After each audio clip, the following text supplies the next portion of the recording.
Hi friends, మనం ఈ video ద్వారా సూర్యుడు మరియు ఆదిత్య ఎల్1 గురించి కొద్దిగా తెలుసుకోబోతున్నాం. మనకి ఇప్పటికే 2023 సెప్టెంబర్ 2వ తేదీన ఇస్రో ఆదిత్య ఎల్1 ప్రయోగం చేపట్టింది. సూర్యుని యొక్క విశేషాలను తెలుసుకోవడానికి ఆ ప్రయోగం చేపట్టిందని మనకి ఇప్పటికే ఆ విషయం తెలుసు. వాటి గురించి ఇంకొన్ని అంశాలు వీడియో ద్వారా తెలుసుకుందాం.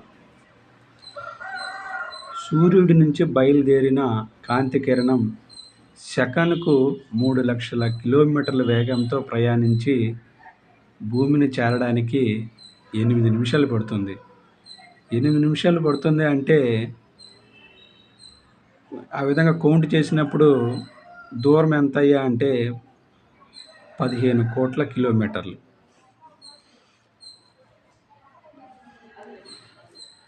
ఇప్పుడు మనం ప్రయోగించే ఆదిత్య ఎల్1 అందులో 100వ వంతు దూరం అంటే 15 లక్షల కిలోమీటర్లు ప్రయాణించి భూగురుత్వాకర్షణ శక్తి నుంచి వేరుపడి స్థిరంగా కక్షలో తిరుగుతూ సూర్యుని గుట్టు విప్పడానికి కనీసం 5 ఏళ్ల పాటు పనిచేస్తుంది. వెలుగులు విరజిమ్మే కాంతి మండలం ఫోటోస్పియర్, తర్వాత ఆ పైన చుట్టూ ఉండే వ్యాపించే మండలం వర్ణమండలం, ఇంగ్లీష్లో క్రోమోస్పియర్ గురించి కీలక సమాచారం రాబట్టడం ఆదిత్య ఎల్1 ప్రధాన విధులు. అంటే సూర్యునిది మొదట ఫోటోస్పియర్, తర్వాత క్రోమోస్పియర్, తర్వాత కరోనా. భూమిపై జీవరాశుల మనుగడకు కారణమైన సూర్యరశ్మిని వెలువరించే బాణుడే అతి నీలలోహిత ధార్మికతను ప్రసారిస్తున్నాడు. సూర్యునికి వేల కిలోమీటర్ల దూరం విస్తరించి ఉండే వెలుపలి వలయాన్ని కరోనా అంటాం. అంటే ఇందాక తెలుసుకున్నాం కదా, ఫస్ట్ ఫోటోస్పియర్ ఉంటుందని, తర్వాత క్రోమోస్పియర్ ఉంటుందని, తర్వాత ఉండేదాన్ని కరోనా. సూర్యుడు ఉపరితలం పైన సుమారు 6000 డిగ్రీల సెంటీగ్రేడ్ ఉష్ణోగ్రత ఉండగా కరోనాలో ఏకాఏకి 10 లక్షల మహోగ్ర ఉష్ణం ఉంది. అంతటి ఉష్ణం ఎందుకుందో తేల్చడానికి 5 ఏళ్ల క్రితం నాసా పార్కర్ సౌర పరిశోధన మిషన్ చేపట్టింది. అంటే సూర్యుడికి దగ్గరలో 6000 డిగ్రీల సెల్సియస్ ఉష్ణం ఉంటే బయట మాత్రం కరోనాలో 10 లక్షల డిగ్రీల సెల్సియస్ ఉష్ణం ఉంది. ఇదే మన శాస్త్రవేత్తలకు అంతుపట్టకుండా ఉన్న విషయం. అందుకని నాసా ఈ విషయంలో ముందుగా మేల్కొని సౌర పార్కర్ పరిశోధన మిషన్ని చేపట్టింది. 2021 ఏప్రిల్లో కరోనాను తాకిన తొలి వ్యోమనౌకగా అది రికార్డు నెలకొల్పింది.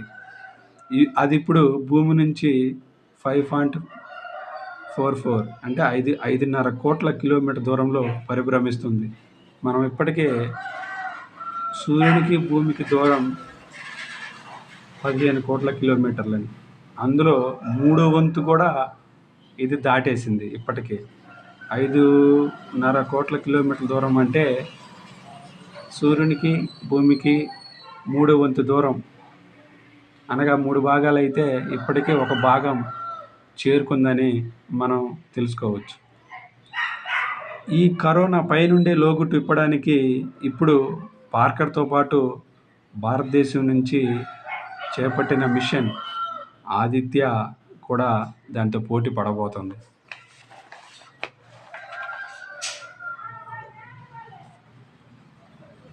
మన పాలపుంతలో 10,000 కోట్లకు పైగా నక్షత్రాలు ఉన్నాయి. అందులో భూమికి అత్యంత సమీపంలో ఉన్న నక్షత్రం సూర్యుడు.